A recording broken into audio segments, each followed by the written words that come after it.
Hey everyone, Longacres Finance here with the January 2021 High Dividend Yield Watch List.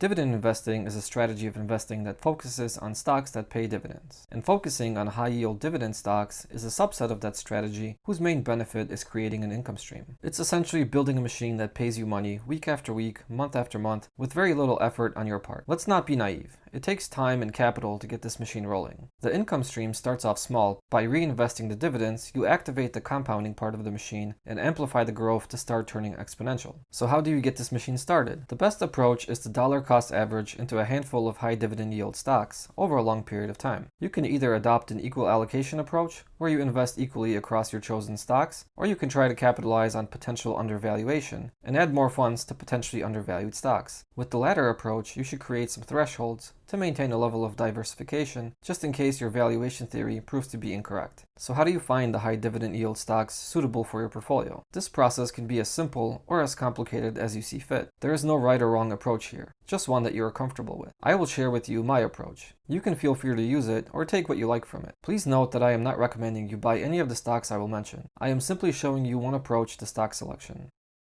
Let me first show you the list of 27 high dividend yield stocks for January 2021, and then I'll explain the criteria for inclusion in the list, and wrap up reviewing the recent performance. Let's go.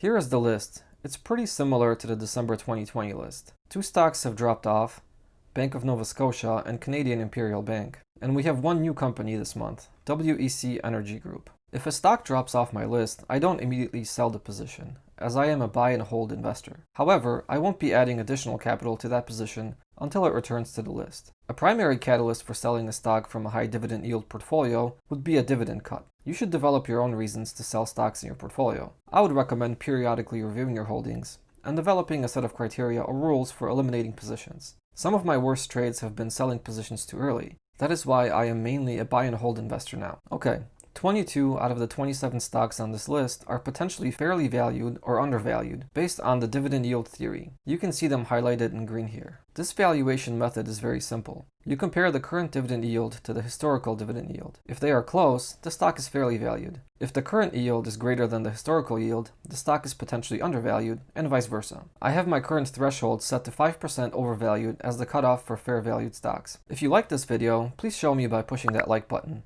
Help me break my current record of 5 likes. Also, subscribe to my channel so you don't miss future watchlist updates. Back to the list. The average forward dividend yield of all the stocks is 3.58% and 3.46% for just the highlighted stocks. Collectively, the watchlist is potentially 20% undervalued, and the highlighted stocks about 29% potentially undervalued. The 5-year dividend growth rate of the watchlist is around 10%, which is a very solid growth rate.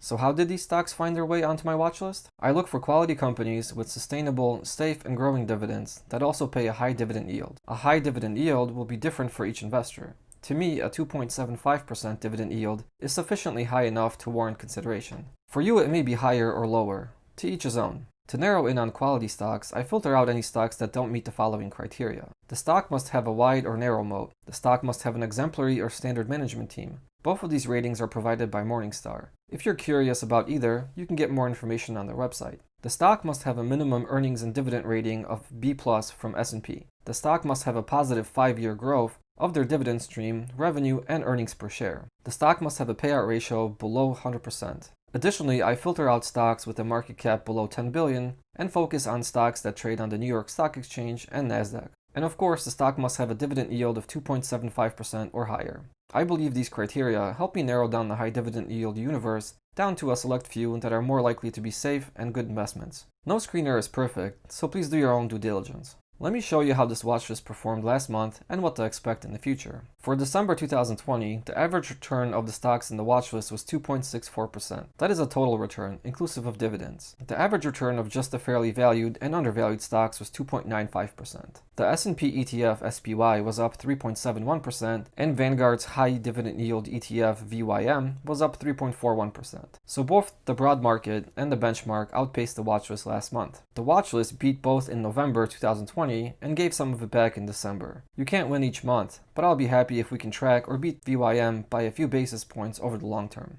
The potentially fairly valued or undervalued approach seems to be doing better thus far compared to the entire watchlist. Not by much, it's up by less than 1% since I started tracking this watchlist in November 2020. It'll be interesting to see how this watchlist fares in 2021. I expect average returns as some of these stocks missed the 2020 rally and have room to bounce back in 2021. So come back next month for another update, and thanks for watching.